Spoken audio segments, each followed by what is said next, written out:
Umunnem Anambra. Well, you employed me to lead the process of building a livable and prosperous homeland. After swearing in on the 17th March 2022, I worked for 8 hours and 45 minutes that day and have kept working hard every day to make you proud. A lot is ongoing and we will report to you in due course. However, we recognize from the first minute that restoring peace and security will be foundational to our larger agenda as a people. We devoted several paragraphs in our inaugural speech to underscore the grave security challenges we inherited with the deadly criminal gangs largely in occupation of 8 local governments as at the time.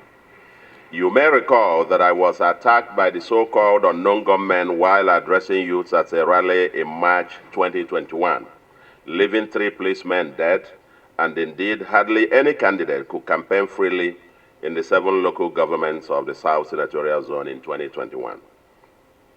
I knew the grave situation and determined to confront it. I met with the State Security Council for 3.5 hours on the first day, and there was consensus to deploy both kinetic and non-kinetic approaches as we searched for the solution. While the security agencies have been doing their best, and here they are, working very hard with limited resources, we are convinced that sustainable peace and security cannot be achieved without the cooperation and solidarity of the people. Consequently, we went to work to mobilize our people and address the wider socioeconomic and legacy issues, fueling agitations and insecurity.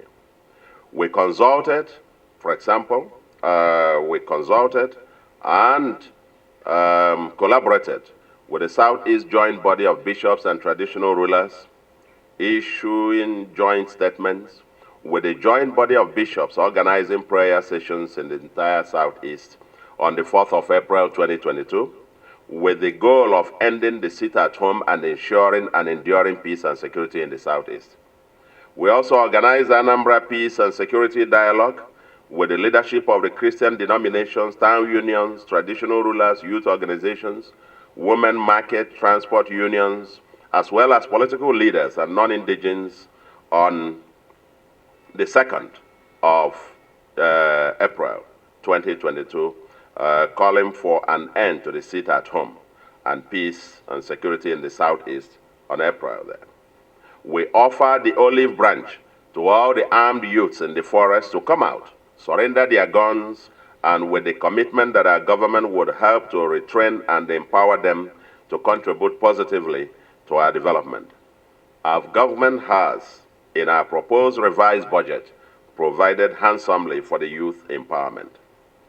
The official leadership of IPOB also repeatedly issued statements dissociating itself from the senseless and destructive sit-at-home on Mondays, etc., as well as the kidnappings and criminal actions of gangs in the state and the Southeast.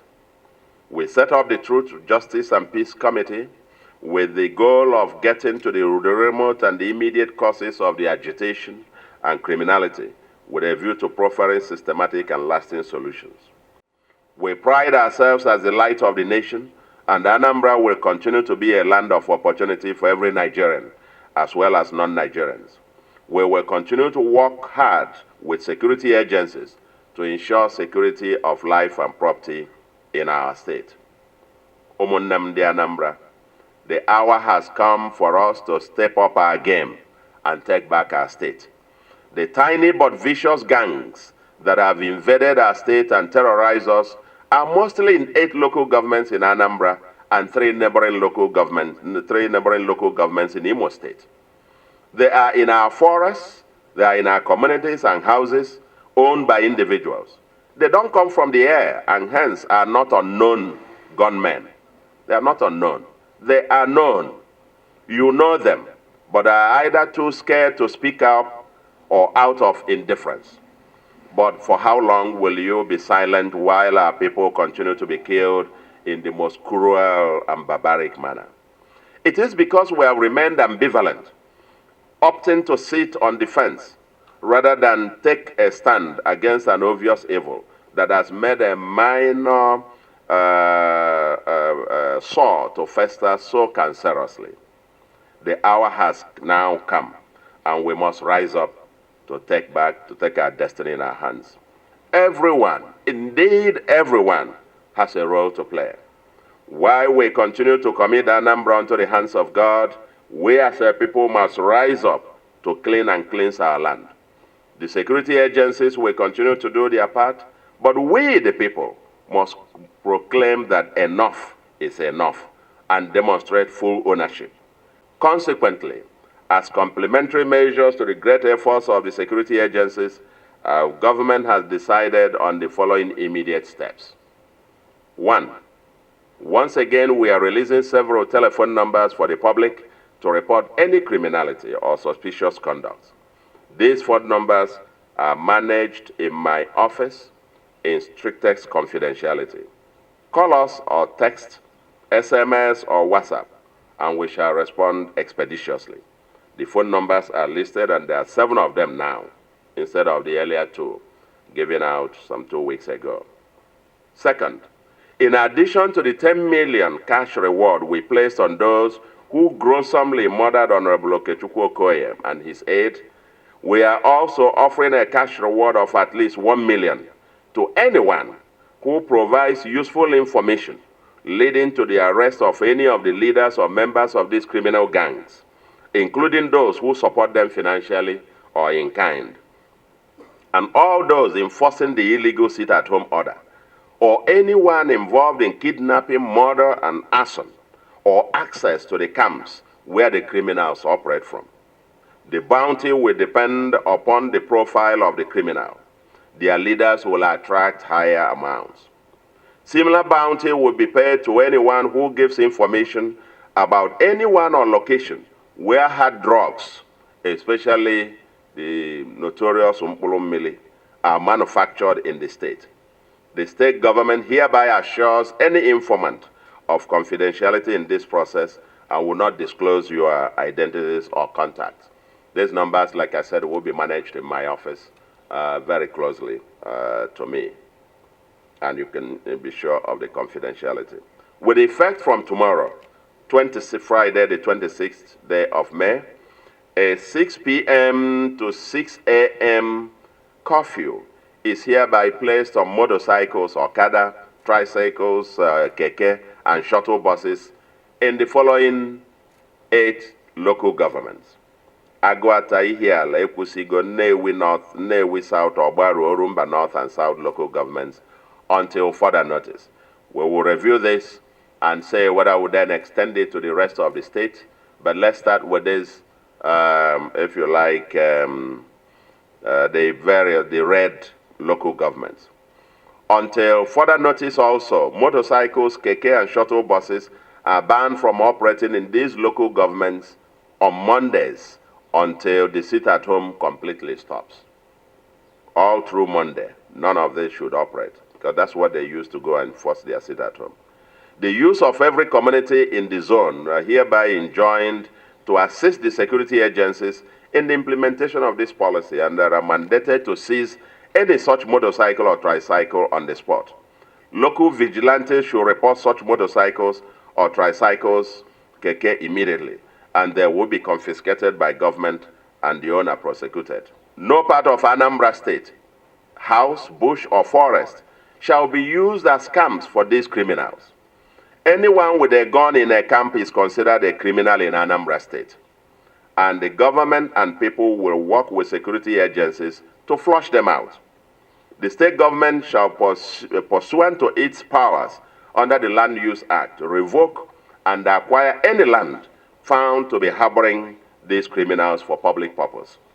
Henceforth, every community is required to provide information on any part of their land occupied by these criminals as camps. If the community fails to do so, the government will take over such land as government property. All landlords are hereby directed to proceed on Operation Know Your Tenant by keeping appropriate records of their tenants and report anyone suspected of being involved in criminal activities. Each community leadership must keep full register of all tenants in their communities, their occupation, etc., and keep an eye on the activities. The state government shall, as an emergency measure, disband the leadership of any community which fails to report criminal activities in their communities or immediately respond to the request contained in this address. All market leaders and stakeholders are hereby charged to join the communities in taking back their territory and monitor the activities in their markets. They are all required to return weekly security reports to the state government. Everybody who either in person or through telephone calls demands cash support or ransom from anyone in furtherance of any criminal activities or groups should immediately be reported to the government via the telephone lines that we have provided. 9, all transporters, bus drivers, shuttle drivers, tricycle, keke, and motorcycle or Okada riders must immediately report any suspicious passengers.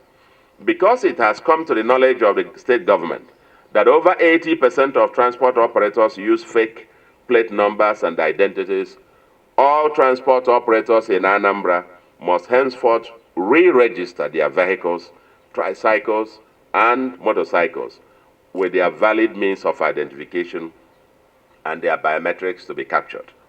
This exercise shall immediately be commenced, and anyone who defaults in doing that after 4 weeks from today will be treated as a suspect and adequate measures taken against him or her.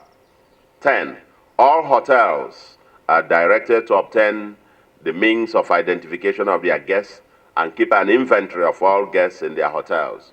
We'll have some sporadic spot checks. The management of the hotel should immediately report any suspicious person or persons or group of persons checking into or converging in their hotels. Immediate sanctions would attend to any dereliction in this regard, including possibly shutting down or demolition of such hotels. All fuel stations are hereby directed to, within 4 weeks from today, place surveillance cameras in their stations and to keep records generated by those cameras in order to assist the state government when required in tackling these criminals who inevitably fuel their vehicles at these fuel stations. Finally, let me urge our people to remain calm. This season shall pass. The God of Anambra assures that we shall overcome the forces of darkness. Indeed, this tough beginning foretells of a more glorious future. We thank all the stakeholders in the Anambra project, and particularly we thank the security agencies who are here for their determination and sacrifice. These security agencies sacrifice quite a lot to keep us where we are, even with very lean resources, taking great. And we enjoin our religious leaders to continue to lift up the state in prayers and to also mobilize our people as they fight evil in our land.